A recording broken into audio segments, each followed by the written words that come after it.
quin panorama, les universitats buides, així no hi ha ni una ànima, tots els estudiants a les seues cases. Però què passa amb els Erasmus que no han pogut tornar als seus països? Ara existeixen iniciatives per acollir-los durant el Nadal. I vosaltres, ho faríeu? Pues jo no ho sé, perquè jo estic sola, estic viuda, estic sola, no sé què m'ho pensaria.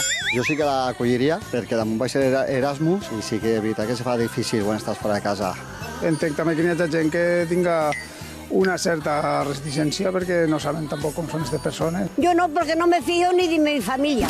Necessitem ajudar-nos uns altres i donar-li alegria a la vida, perquè la vida és curta i no se queda ningú. Sí que ho faria perquè jo he viscut molt de temps en Madrid i alguna nit de Nadal ens hem ajuntat gent de diferents puestos que no teníem on passar i l'han passat junts. Home, claro que sí. Jo crec que el Nadal és temps d'estar en família, tots recollidets, i si algun estudiant que està fora, pues el convidaria. Un any estàvem a casa i va vindre la meva nora i els fills i estaven un xic i era d'Argentina.